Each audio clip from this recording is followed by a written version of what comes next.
to let me welcome everyone to our studio visit this month with Ilse Schreiber-Noll. We're very excited that she volunteered to do this and are looking forward to this presentation. And I know we have a number of people who have joined as Ilse's friends, so we are glad to welcome you to our community as well. Okay, thank you so much, Robin, for having me. Thank you all for coming. I really appreciate that. And I just want to briefly, most of you know me, so I don't have to give you a big history of my life. But whoever doesn't know me, I'm born in Germany and immigrated to this country. And I received my master's in fine art and bachelor in fine art at Purchase College, SUNY. In 1989, I did my master's, and with a concentration on printmaking and the art of the book. And I studied and taught with the Uruguayan woodcut master Antonio Frasconi, whose work became a really profound influence upon mine, together with the works of German writers and artists, among them Bertolt Brecht. My work, I feel like Brecht's, leans on nature as a rescue device in a sea of political disillusion. I'm looking upon the environment as a steadfast and reliable presence amidst the damaging tendency of society. So the most of my work, I'm a multimedia artist, as I just mentioned. I do paintings, installation, woodcuts, and artist books. And I try to put all this together. So if I do a series of works, I do a painting, a book, and a woodcut. Now, my older work, which I'm not going to talk about today, was dedicated was very much against anti-war work. And I was involved in a lot of political movements many years ago. I'm still doing work which is dedicated to problems of our society, environmental, but I have been lately very much working on environmental issues. Before I go, today I want to show you something. I right now have an exhibition at Bau in Beacon, and the title of the show, which is actually probably very strange to you all, it's called I Don't Know What I'm Doing. At the time when I started the work for that show, I really didn't know what I'm doing. But then with time, it unconsciously came back to what I'm thinking about, which was my incredible concerns about the environment, environmental issues, which I have been working with over the years a lot. I have worked a lot against war, but the last couple of years, I was very concentrated on climate change and issues which concern our environment. And so I worked on this work, which came and came and came, and then it turned absolutely into environmental work. So I suddenly knew what I was doing, so to speak. And that is the work I want to basically speak about today, which is my newest work. And this also is a new piece, which you see on this, which is actually of woodcuts. They're actually old woodcuts, which are put together and printed on a piece of cloth. It's printed on wood, on fabric. It's linen. And with this, I made a book, which is called Loss. It's also printed on fabric with woodcuts I did already years ago. I just rejuvenated them on a different medium. And this book is I finished actually the beginning of this year. I started it last year, and it's dedicated to all the people that have vanished and died due to the pandemic, wars, and natural disasters in 2020 and 2021. And it's also dedicated to all those people, families who had these people were lost. I just want to bring this into the beginning because I think it's very important not to forget what happened in 2020, and even today still things are not that easy for everybody. So this is like a little memory to everything. And now this is a show I was talking about, which is still on in Beacon for the next 2 weeks. It's called I Don't Know What I'm Doing, as I told you. And this is a work I will talk about now, which I did for the show mainly. About the title of this entire thing is the nature, beauty, and destruction. With other words, I like to juxtapose the beauty of nature to the destruction of nature, because there are beautiful things in this world, but there are also terrible things in this world. So it's often so easy, which in my early work, I forgot that there are beautiful things. I only saw the gruesome war, and I forgot that there are beautiful other things. But now I have decided to juxtapose everything together. And now I'm going to bring you into my studio. This is my studio, which is nowadays, because I moved from Peekskill out of this huge studio I used to have in Peekskill into my garage, which is a really beautiful studio. I love it. It's just much smaller. So I'm saying my studio is now inside and outside. So this is my picture of my studio. That is me working outside on the paintings you would see in a minute. And these are also paintings in my studio on the wall where I'm working on. And this is one which is finished. Okay, back in the studio. This is my corner where I have my press, my printing press. I have a table here where I can work for my woodcuts. And then you can't see it here. There is place for painting and a table I can work on for other things. Here you see what you see on the floor. Can you see that all? Or because mine is still covered from the faces, but it's the beginning of a book. The upper image shows it's called the Stones Are History, and it's based on the work of, actually on the work of Pablo Neruda. He wrote a series of poems, and Samantha probably can talk more about it because she is from Cuba or lived in Cuba for a long time. Chile, yeah. Right? You lived there for a long time, right? Yes, in Chile. In Chile, in Chile. So I meant that. I'm sorry, Chile. That's okay. And I don't know much about Neruda. Don't worry. No, I'm sorry. I meant the Stones of Chile. What am I talking about? Oh, don't, please. Yeah. Yeah. And so I call this house in Stones a history. This was the first, if you see the blue ones up there, that's how I first did all these drawings for a book on the floor. And on the wall, these are paintings on paper, also to the same subject matter. And I used excerpts from Neruda's series, The Stones of Chile, in it. So you see, they're hardly legible, I would say, but it's based on this, and I should give him credit for it. For he says, for stones are the weeping, or stones are history. So this is the first thing, the blue ones, and then it turned into the color down here, which is yellow. And that's what it stays. And the next one you see, this is a book which I made from it. Oops, not yet. This is a book. It's called Stones Are History, or Stones. And it's a limited edition artist book. And it's just not a limited edition, it's a unique artist book. And it's mainly I use a lot of sand, and it's on paper. It's just one copy. And then I did also a series of works on paper with this book. And these works will be shown in the small gallery at Beacon, in Bau, in the small Beacon gallery in Bau next month, together with Joel Brown's work.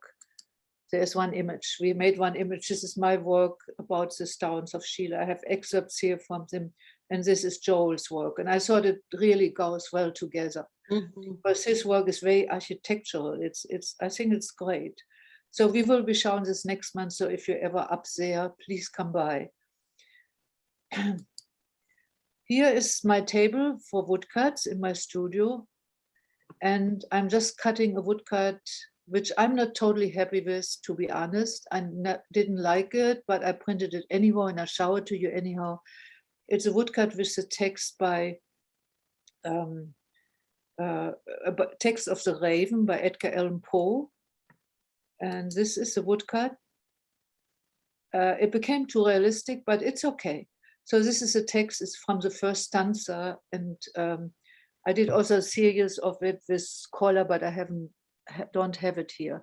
So this is a table where these prints come to life. Oops. Oh, sorry, something happened. Okay. What happened? The slideshow suddenly stopped. Okay, play from current slide. Okay. Okay, sorry. Okay. And these are two woodcuts I did the end of last year. They're hand colored and they're called the Scream 1 and 2. How large are those, Ilse?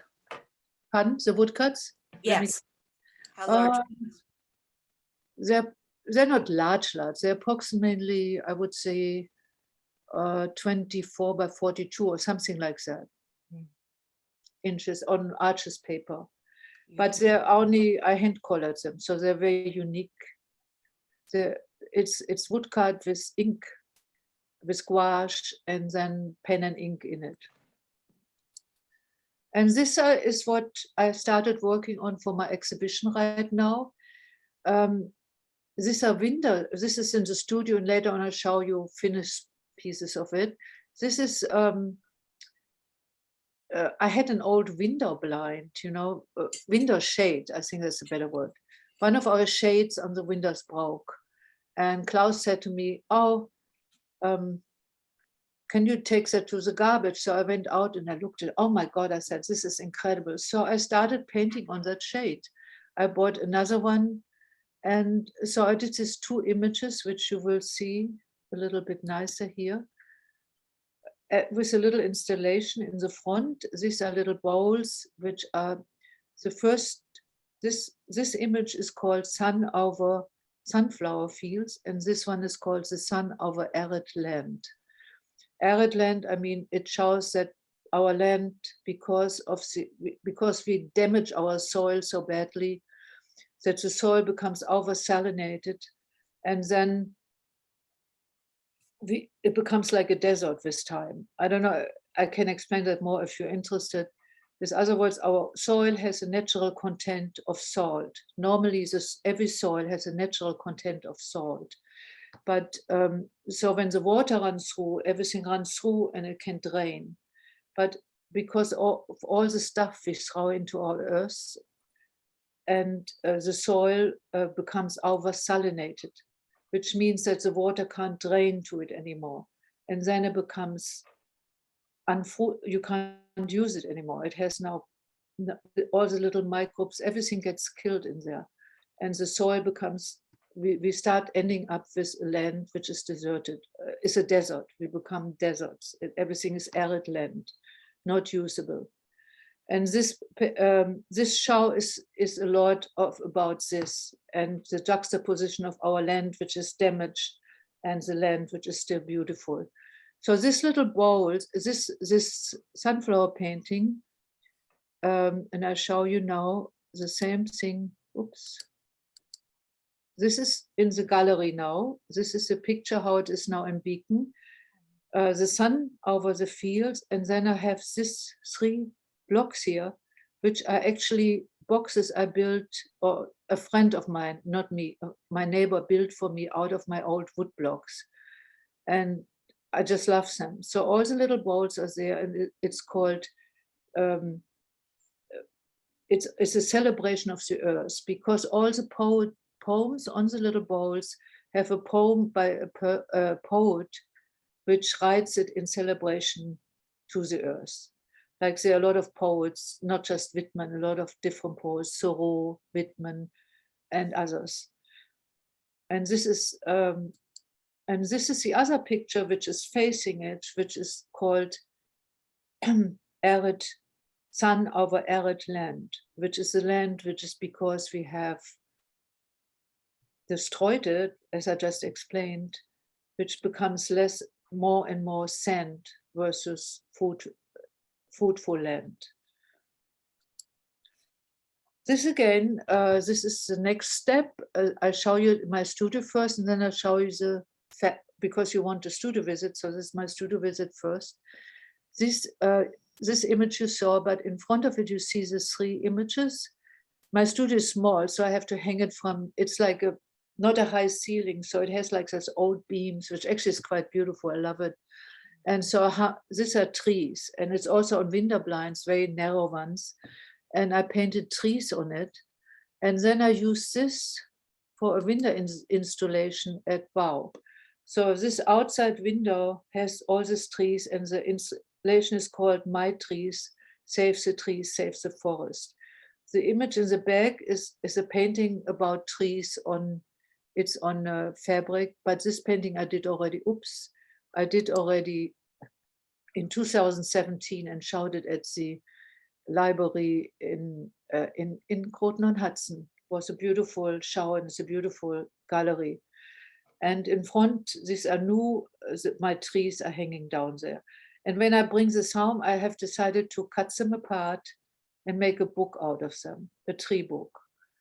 So they're only for this show, and then they're gone. This is also a new image, which is in the gallery. It's called Flowers. Now, what did I call it? I forgot the name of it. Flowers growing in arid land. So it means that despite the land is so damaged, there's still some little flowers growing it. And I made a book for it, which is actually, the poem on it is,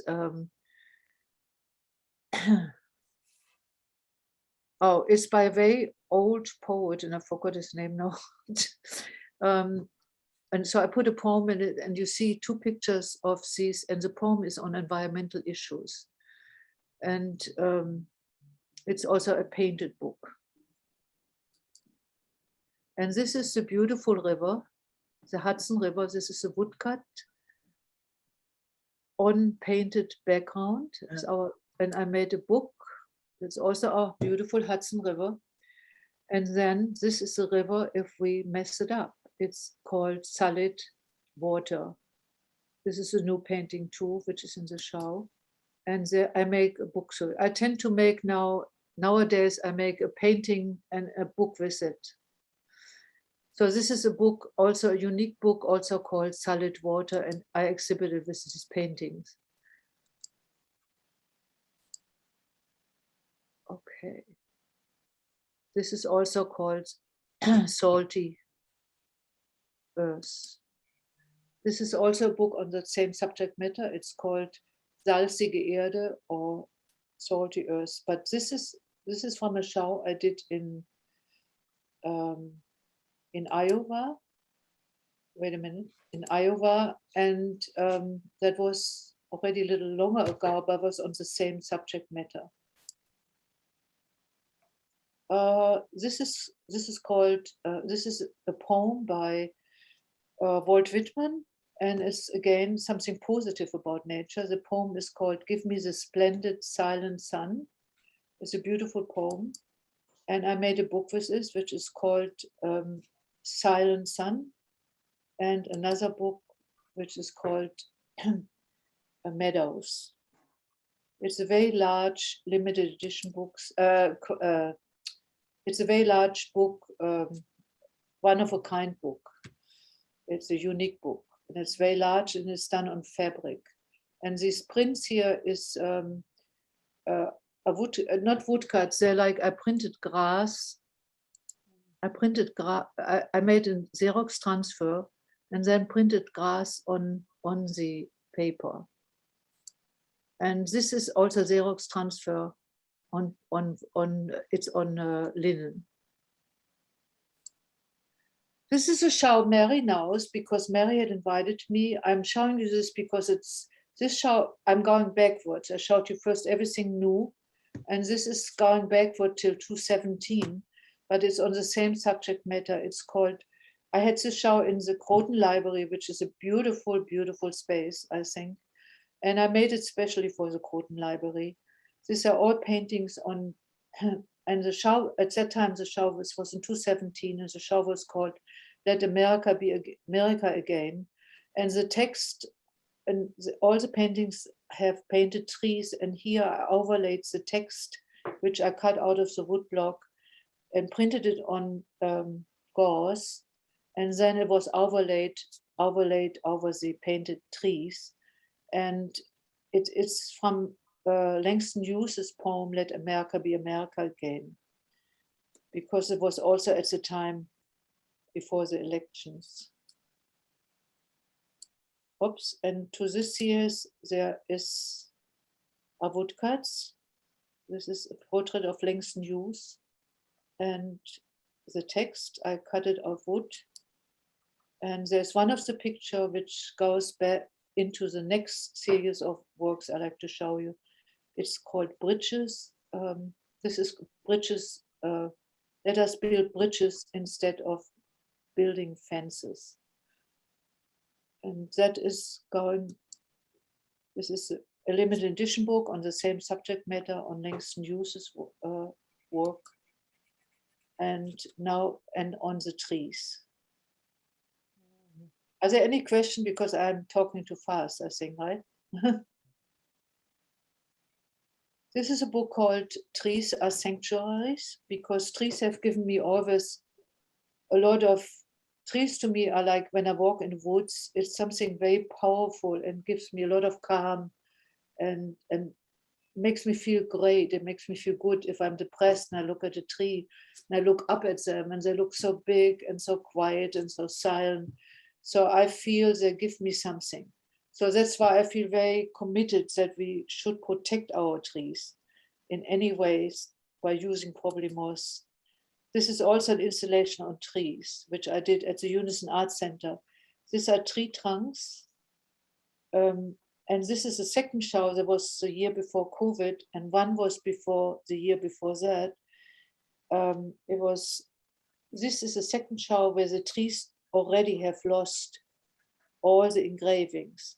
I had those tree trunks at the neighbor, and I was invited. It was called, the show was called Compose to Decompose.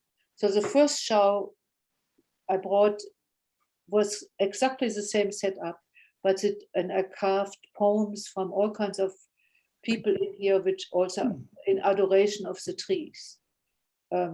After I carved all those poems, I had to get an operation in my hand because I ruined my hand because I needed I had carpal tunnel syndrome because there was such a hard job for me to do that, but it went away. So in the first year, it looked like this daylight and you could read the text. Then the year after, they invited me again to leave it for what it has decomposed to. And you can see the tree stumps had become all dark because, and the text was almost gone. So this was the second year. And that was at the Unison Art Center in New Paltz. And that was really nice, but so it was. We had to use all material which was can be decomposed. These are paintings also for the trees. This is called Burning Trees, but this one is called Burning World. They are mixed media paintings on linen. I use linen drop cloths, which you use to cover the floor when you paint the wall. And the paint I use is just house paint from, I buy the big gallon containers from Home Depot, and I use that house paint with a lot of sand. I throw a lot of sand in my work. This is an exhibition also on the same subject matter, on nature, which was in 2015. I was invited to the gallery, Mills Gallery in Pella in Iowa. It belonged to the Central College, which is a very small college, and Pella is really somehow seemed at the end of the world, but it's a beautiful gallery and a wonderful college, and the art department is incredible. And so I was invited to the show, solo show, together with 3 other artists. They had also 3 solo shows. It was a grant they got every year to invite artists. And it was an exhibition also about nature, also nature, beauty, and destruction, but it was not called that. It was, my part was called Nature Defiled. But then I decided also to put something in it, which is an installation which I called Offerings to Nature. And it was based on a Peruvian custom, because in Peru, every year, the people bring gifts from Mother Nature, little gifts like biodegradable gifts, like leaves and little cakes, everything. And then they put it all together, and then they take it and they burn everything. And then the ashes of this will go into the earth. And then it becomes part of the earth. So it's a gift to nature, so to speak. So what we did, we built this up, and we asked the students or whoever came, the visitors, to leave a little gift in those bowls. And like they left like leaves and corn, I mean, all biodegradable stuff. And then at the end of the show, the gallery director, Matthew Kelly, and myself, we picked up all the little gifts, and we went outside, and we all made like a final, like a closing reception, and we burned the gifts outside. We were not allowed to do it directly on the floor because the school had the rules. It's a college, but so that was really, it was quite a great experience. And the kids, it was like an interactive installation. And I had this bowl. I put an image here. Each bowl had an image at that time from happenings on the earth, from wars, from all the sad things which happen in society. And so each bowl, it's a paper mache bowl, and I put collages around about there were wars, and whatever happened in the world was on those bowls. So there was like a historical thing. So now I'm coming to a different series of work, which is also, I think it has to do with nature a lot too. It's dedicated to the displaced people and to the long route to immigration, and the long and painful route. And there is this book. Can you see the full book, or is it hidden now? No, it's there. Yeah. And this is a woodcut I did longer time ago, but it went with this book. So this is a unique book, and it's the second book I did. It's called The Route to Freedom. It's also paintings on canvas with collages in it. And it talks about the long and hard route the immigrants had to do for freedom. I mean, the people came partly, and you all know that right now it's really also very terrible with all the people who come from Haiti and they can't find a home any place. So I did a series which is called Sunflower Route. And it's called Let Us Plant Sunflowers Instead of Building Fences. And that's a whole series. This was also a woodcut that belongs to the series. This is an image of the Sunflower Route paintings and a book, and I will show you some. This is a book I did. It's called Sunflower Rose. It has also a poem by William Blake in it, which you can't see here. It's on the paper. It's made on. I made it on. That's done on paper with collages from woodcut collages. This is paintings also belonging to the series Sunflower Road. I did a lot of these paintings on sunflowers. And this is a large woodcut, which I exhibited in Germany a couple of times. And that is, and here once, yeah. And it's also a woodcut of sunflowers. On the background, you can see it's acrylic paints, you see the fences. So what I really want to bring out there is that sunflowers, this is also a huge painting called Sunflower Route 2-3. And then we're almost at the end. So this is a book on immigration, it's called Child Migrants. And this is a painting also called Child Migrants. It's a very large painting on linen drop cloth. And then I'm almost at the end of my talk and wanted to show you something. This was a huge painting which I sold, but it's a very huge painting. I forgot even the dimensions. It's called Sunflower Road 3. Was also done on drop cloth, linen drop cloth. And this is, I think I'm almost at the end. And this is my night series of the beautiful of the moon, the beauty of the sky. And I did a whole series of that. And these are paintings, this is in Berlin. I showed them in Berlin. And they're also on drop cloth and they're called My Moons. And I did also a book with it, My Moons, which this is also a painting on linen with a lot of sand, and these little moons I used spices in it. Like the red is actually paprika and the yellow is curry, because I think they have so beautiful natural colors. And this is another very small book.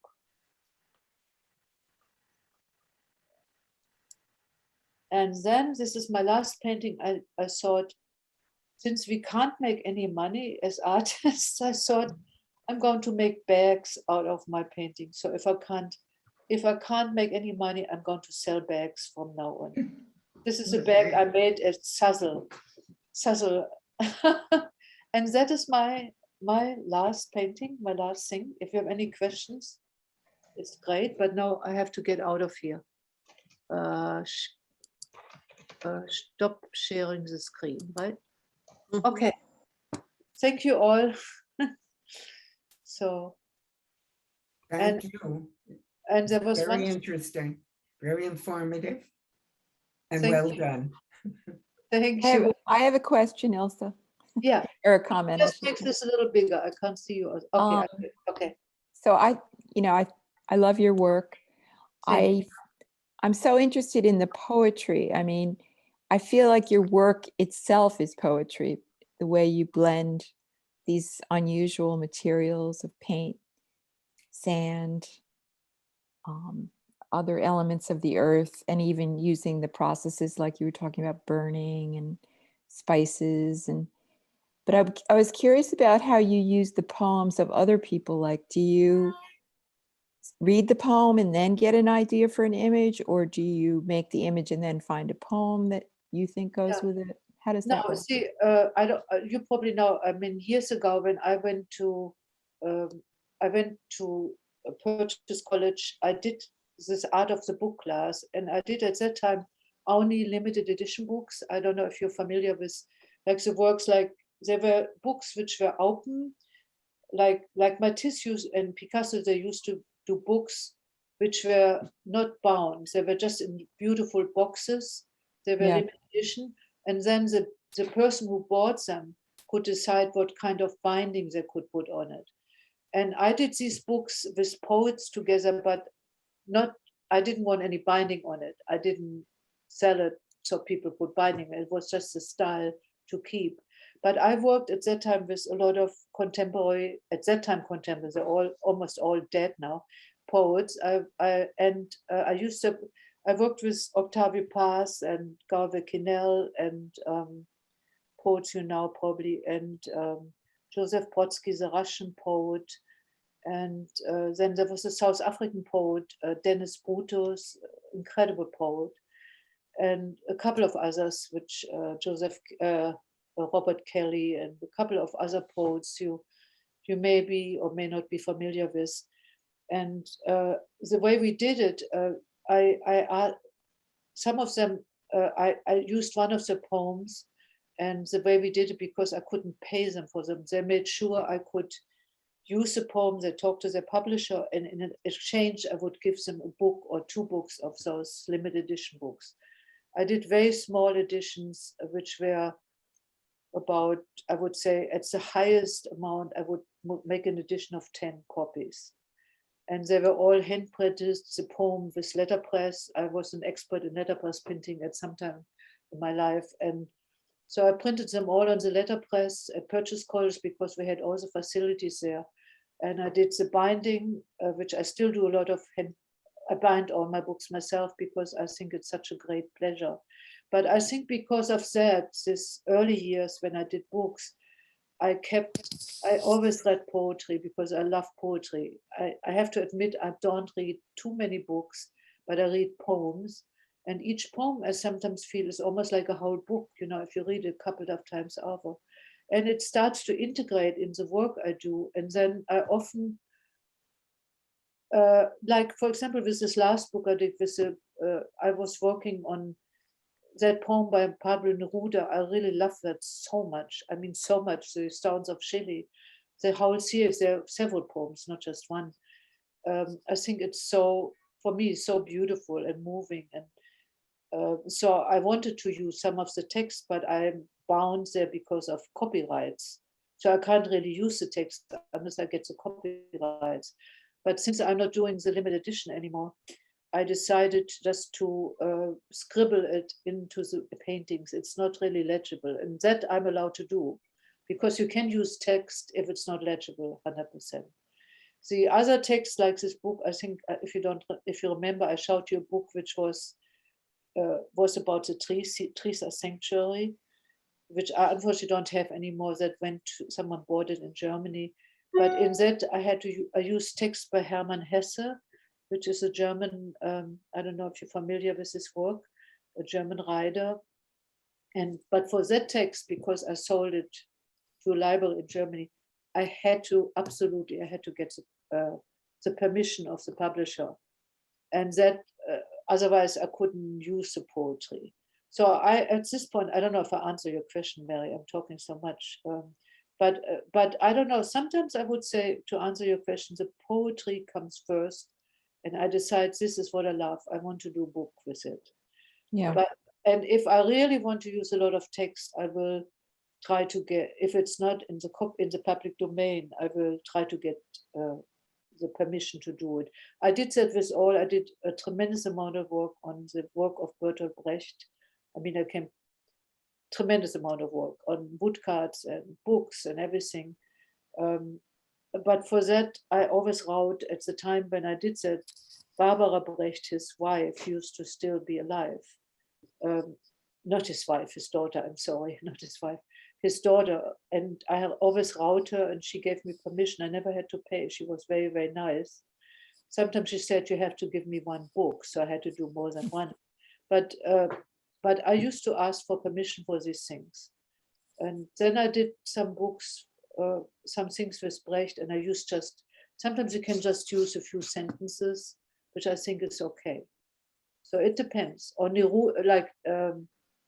Langston Hughes is actually not everything is in the public domain, but some of his things are, I think. So the poem I used, I think I read it's in the public domain, but I only did 3 copies of it. So it's the last limited edition book I ever did, and I don't want to do any more of those.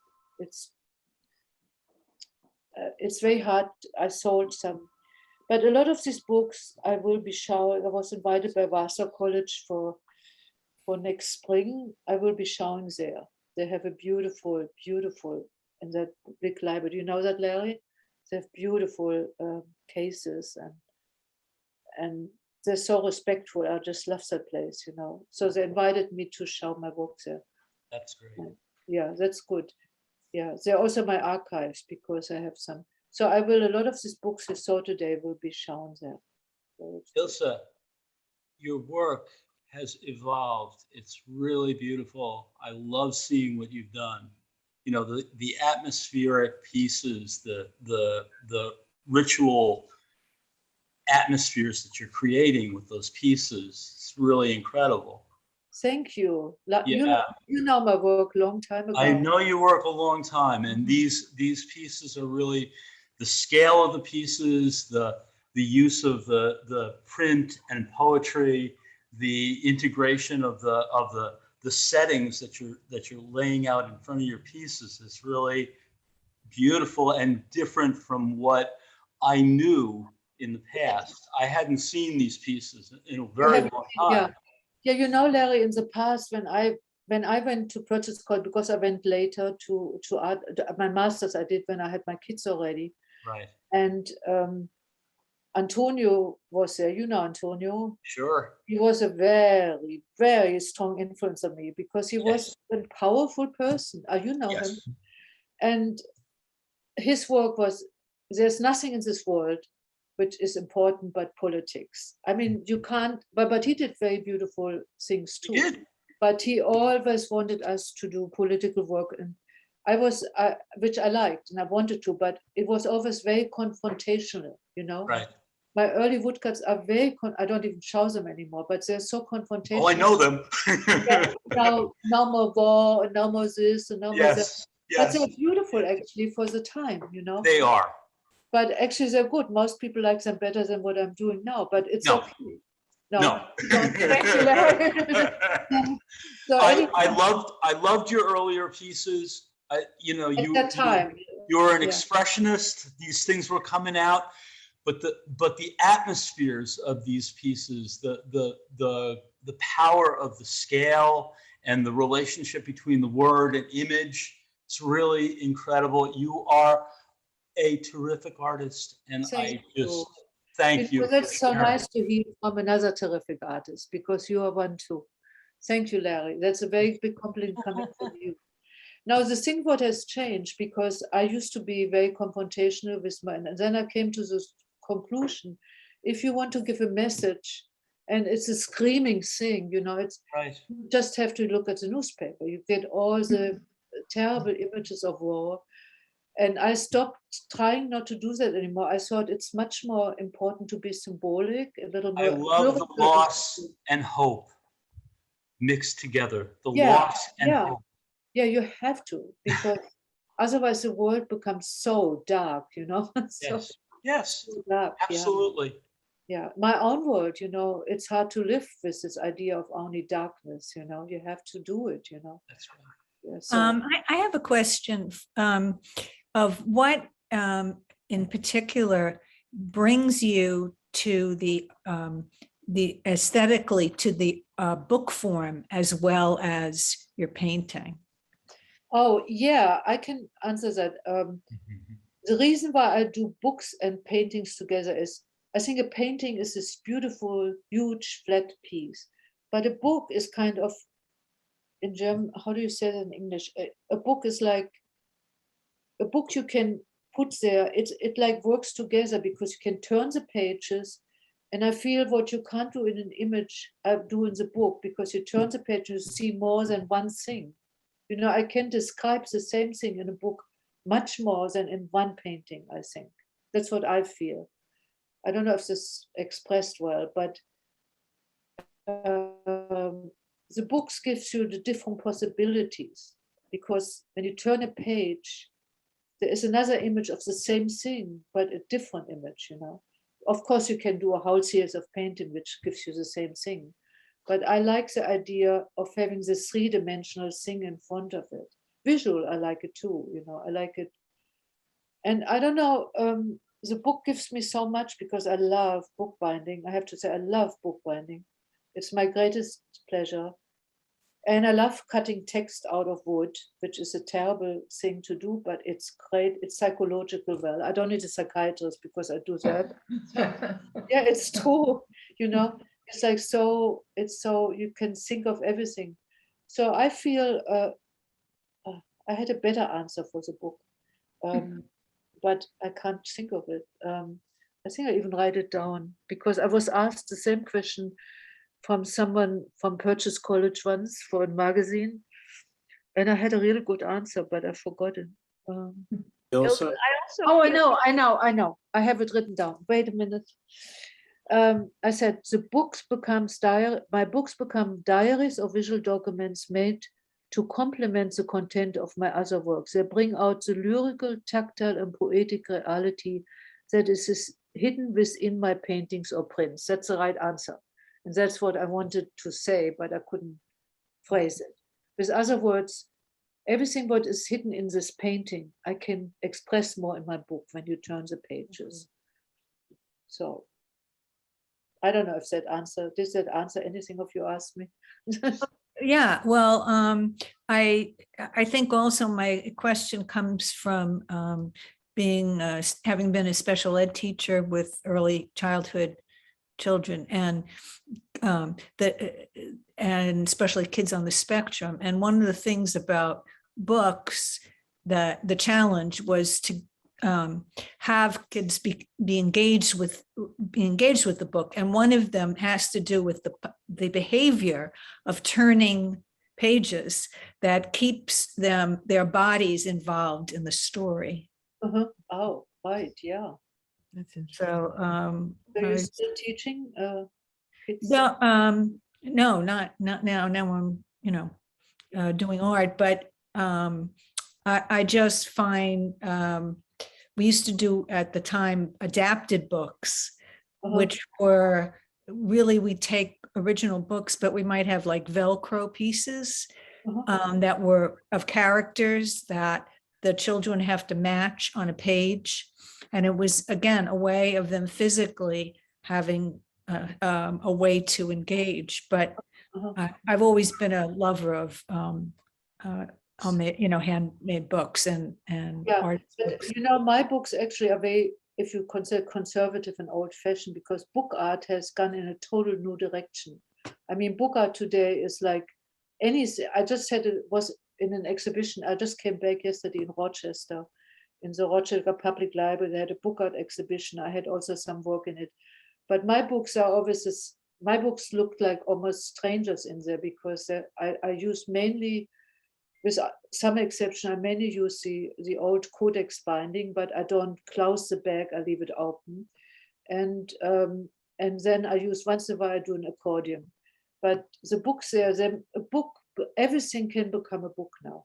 I mean, they had this most fantastic little books, which I think amazing. I mean, my teacher Antonio, and I tell Larry that he used to say, those are Mickey Mouse books.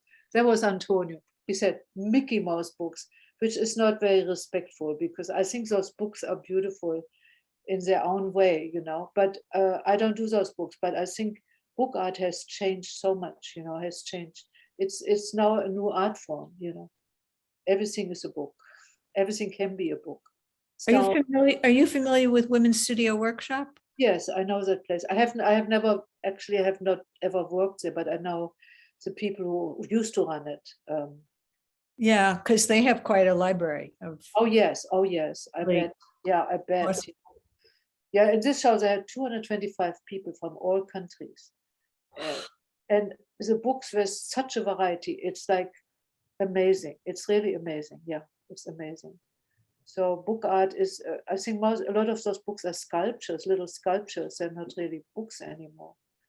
It's kind of interesting. That's the new time, So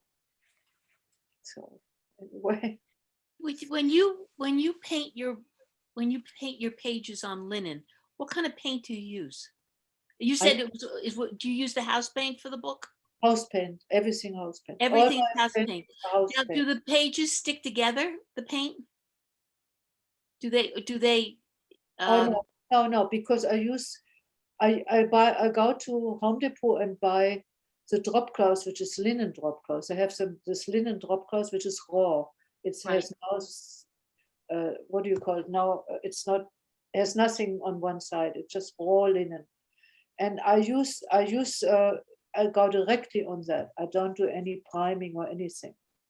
And the good thing about that is I use the house paints, the big gallons of paints, Glidden or whatever is there. And then the good thing about that, for anyone who wants to exhibit paintings in Europe, or if you have to travel in this country too, the good thing is I made all these paintings and was invited to Berlin for an exhibition. And I said, oh my God, how do I transport them? Maybe I should just fold them in little pieces. So I took this huge canvas, they're pretty big. I folded together half, so it fit right in my luggage. I took about 10 paintings all in this luggage. And I said, whatever happens to them, That's meant to be. So I got to Berlin and unpacked them within an hour. They were totally flat, no crack, nothing. And I do very heavy surfaces, but they didn't crack. And I think it's because the acrylic paint sucks into this unprimed linen. And that's what my assumption is. And it doesn't break, it doesn't crack. You can just treat it like badly, it doesn't crack, And then I primed one piece because I wanted to find out. I primed just the back and that cracked. Even though I like the cracks, it looks kind of nice, but it's a coincidence. It's kind of nice, but anyhow. So so that's the way they're totally unprimed. That was your question, right? And I use house paint. Okay, thank Yeah. you. Thank you. You're And, welcome. and you said sand. What kind of sand do you use? I use mainly just regular clay sand from Okay. the I see. clay farm. But sometimes I go also to Michael's because they have those little containers. They have different kind of sand. They have like Right. very rough sand, and sometimes it has a nice color, brownish. I use that for my sunflower paintings because it makes the flower look so much nicer because it has this rough sand on it. Like if you look at the sunflower, it has those little corns in it. So this rough sand made it look like corns. So And- I use. And you mix the sand with the house paint? No, I don't mix anything. I put the paint, first I paint the painting, then I take a handful of sand and throw it over. Oh, okay. Okay. And then it'll let all this dry. And then I put another layer of paints because I build up layer after layer. And then always mix the sand in it. And this how it's built up. The only thing is the last layer, sometimes you have to, like for the paintings I have in the show and also those long tree paintings I showed you before, those Right. narrow ones. There I did because I didn't have so much heavy paint on it as I usually do.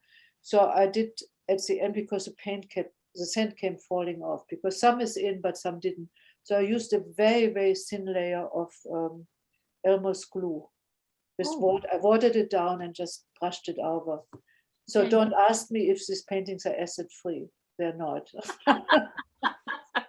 So they might not live for too long, but it's okay. So Thank you. yeah, thank you all. So I really loved your story about in the very beginning where you found the shade. You were going to throw it away. That whole process of bringing it out to the garbage pail and saying, "Whoa, I could do something with this." I thought that was really very yeah, exciting. but that's what art is often about. It's like Yes. it's Yes. like accidents, or whatever. Yes. So, Ilse, I'm just looking at the chat, and someone had the same question I did. How do you make your bowls? What material are they made with? Paper mache. It's paper mache. Ah, okay.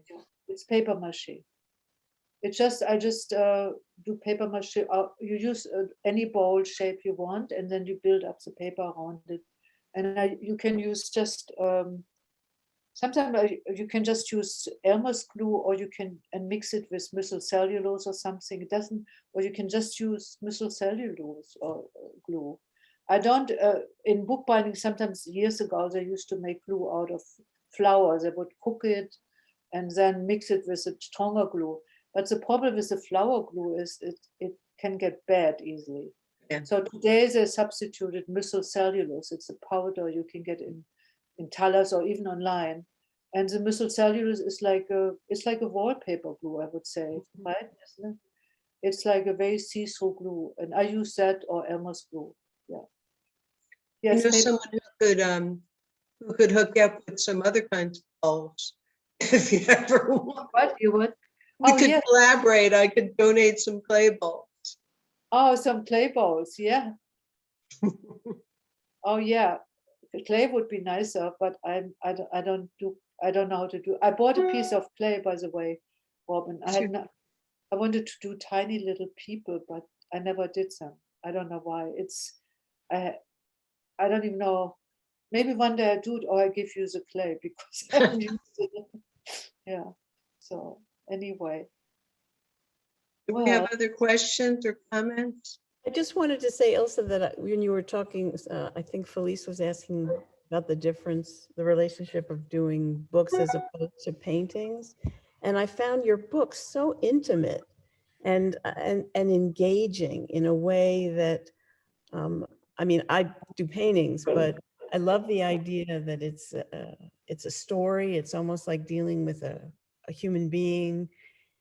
It's open, you get involved in it, you close it. And I guess that's also something that I feel differently about reading books online as opposed to an actual book. Like, I don't even want to read books online anymore. You want to I feel wanna this. have that experience of Right. that personal experience of being engaged with this object that gives Yes, to this me. object is, yeah, I it's love fun. that. Also, when you do the book, because it's a little longer process than a painting, Yeah, because you have to do so many steps. sure, I sure. feel when things, I change these books. You have nowadays the unique books, the limited edition books is not so easy. That's why I don't do them that much anymore, because Yeah. it's, I just want to do one. And Yeah. so I, while you're doing it, it's like so soothing for my mind. I don't know. And then you think of things. Sometimes you even change things because you do it, and then it's like it changes. The books always change, and Mhm. I find it very soothing. Paintings too, but painting books give me sometimes more pleasure than paintings.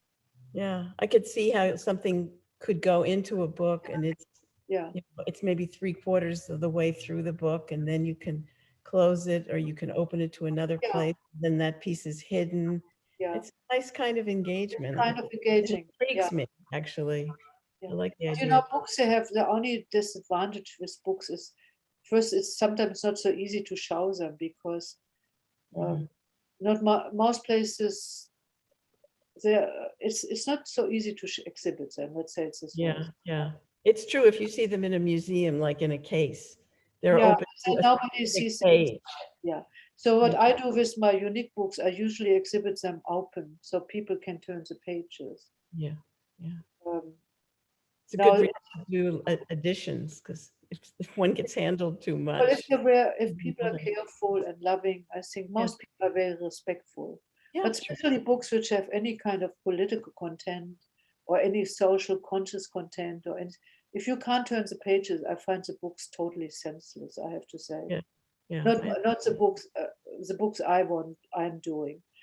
I unfortunately, if anyone has seen my Samantha, you saw the book from the show. I had to take it out because I had to bring it to Vasa because they want all the books. Oh, So there is no more book with that it, was a beauty. That is a beauty, that book. but it's gone now. It's not in the show anymore. It's just one little book and the one on the painting. So, but anyhow, I really appreciate you all to listening to my blubber.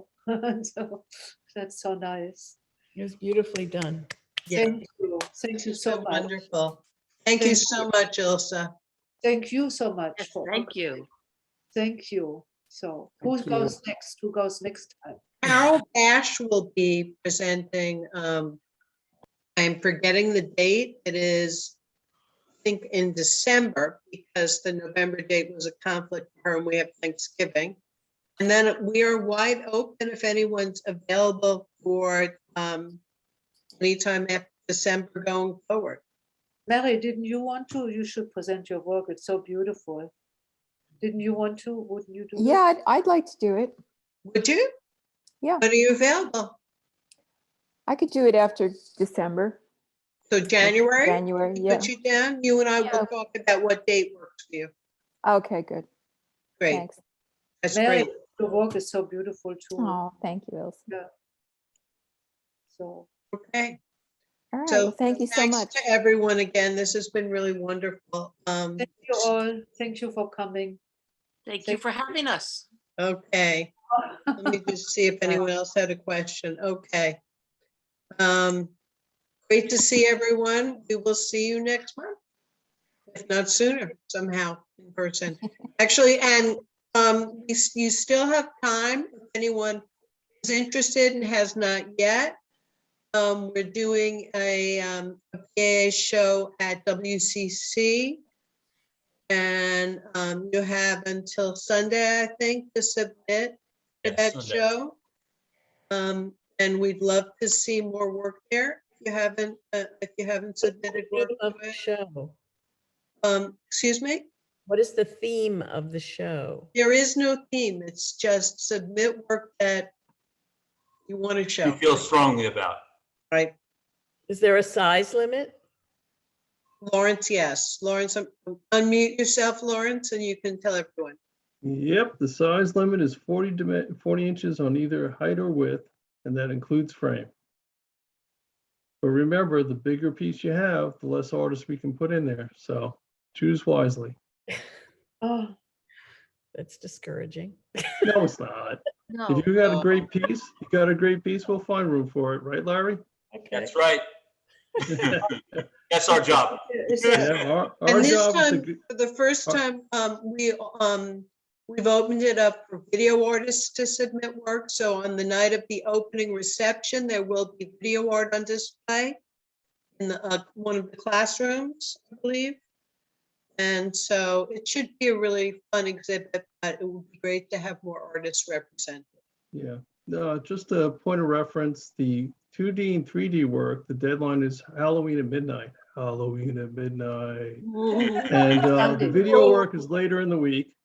And yeah, there's a whole bunch of people on the screen who haven't What submitted do we yet. So submit an image? less than 40 inches on either side. Didn't you send a write-up out for that? It's Yes. out there. I lost It's out it. there and it's on the PAA website. Okay, And How he many sent it out pieces twice. can you submit? You can submit 3 2D and 3D pieces, and you can also submit 3 videos. So there's a lot of opportunity for our members to be in the show. All three may not get in. It's according to how many submissions we get and all that, but But when we're does gonna put the show together by picking through what we get. When does Okay. it open? I'm sorry, the opening, I have November, it somewhere around here. It's in the middle of the November middle of 18th, is November. that right? That sounds right. And does it run through just? It to the goes end? into I think it's December. December 16th. Oh, Yep. like A month. A month. Yeah. Now, I see a couple of people who've actually submitted work, but there's a couple of you there who we've got I space know for what I you. have to do tomorrow, Lawrence. I know what I have to do tomorrow. Yes, you All do. right, Yes, you do. yeah. So It's we'd a love great to see opportunity to get more your members work out there. submit work. Okay. For those of you who are friends of Ilse's and not members, we'd love to have you join us. Yep, all you gotta do is be a PA member, and there's no charge to submit art to the show, so it's kind of like your membership will pay for itself. Ilse, before I go, I just want to say wonderful. Thank you for showing your art. It's so beautiful. oh, well, it was a hard, you showed last time, that was beautiful too. Thank you very much. Well, this is really, these studio visits have just been, I mean, from my perspective, just a way, your art tells so much about each of us, about you as a person, right? So we get Yeah. to see each other's work and get to know each other in a way that wouldn't be possible if we weren't sharing.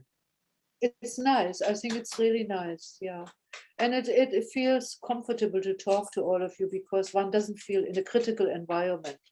No, It I don't feels think like- it is. Yeah, it feels there's no judgmentalism in there. I mean, is that the right word? There's no judging. Yeah. Yeah, it's it's a very Is positive it a good word? experience. Judgmentalism, does it exist even? I don't even know. There's nobody judging me with No. other words. Yeah. Well, I I find, think we're all yeah, I find him very inspirational. And Ilse, Yes. I can't wait to go into my studio after listening to your work. Oh, good. Oh, that's nice. I like Yeah, I want to go to That's a Home big Depot and buy some drop cloths and start painting. Wait, Yeah. let me just say, you should all go up to Bow and see her beautiful exhibit there, because It's open for the other 2 talent that Ilse has is presenting her work. She's very, very clever at putting an Thank you, exhibition Mel. together. That's sweet. Thank you. You said it's open for 2 more weeks. Is that how long is it? open? It closes on the 7th. That's the last day, November 7th, Sunday. Mhm. Unfortunately, it's only open the gallery Saturday and Sundays. Unfortunately. Right. And you're shown with Joel Brown, who And Joel I will Brown, say is really, Joel November. Brown is a very talented, he comes after a career as an architect, Yes. does all hand building. Ah. And wood-fired pottery. He uses Roger Bell, he runs basically Roger Bellman's kiln, and his work is really fabulous also. And I I think think it's it fabulous. looks really fabulous with your work. Yeah, and I think it's so different from Eileen. So there would be there No, wouldn't. Eileen's is all wheel thrown. Yeah, it's beautiful. Oh, that's wheel song. See, I don't understand much from that. Yeah, So, yeah. and Joel's is all basically coil built. He Mhm. builds it by hand, or how does he do Yes. it? Joel Oh. does. Joel does, yeah. He builds little buildings, like an architect. Yes, Mhm. he It's does. amazing. He And just had a show creatures. in Poughkeepsie. Did you see his show in Poughkeepsie by any chance? No, I haven't been up there. He had a show in Poughkeepsie. Right. It's So, an interesting, quiet town, Poughkeepsie. I went up there. It's very quiet, but I like it kind of. It's like, yeah, it's interesting. much bigger than Peekskill, it's about almost 3 times as big. What do So you mean? Poughkeepsie Peekskill, is worse than Poughkeepsie, you think? Or what did you say? Poughkeepsie is much bigger than Peekskill. Yeah, it's at least, yeah. Yeah, it it's- used to be about 60,000 people, and we've got about 25,000 here. Oh, wow. I don't know what the current, I love Peekskill. I I love do too. Peekskill. My favorite place, you didn't come to the Bean Runner last Saturday. It was Ted's birthday. Oh, And he had a reggae band there and everyone got free dinner. Can you imagine that? I thought that was so generous. that's very nice. He had a buffet and everyone who came got free dinner. He invited his entire, he coaches students, I think. Mhm. He invited all these little kids. And then he had a reggae band. That was incredible. I love reggae, but not everyone does, but I love reggae. So it was nice. Sorry, I missed it. Yeah, but Okay. it was inside. It was cramped. Yeah, that's why I wasn't there. I thought if I don't have COVID, I got it definitely. Yeah. But Well, once again, thank you so much, Ilse. This has been great. Thank you to everyone who came. And when he didn't come, it's their loss. that's. But we'll be sharing this recording with them. Thank you so much. thank you. Okay. Well done, Ilse. Well done. Bye. Well done. Perfect. Thank you, Yay. thank you. Thank you, Thank Robin. you. Good night, all. Thank Okay, you all. Bye-bye. bye.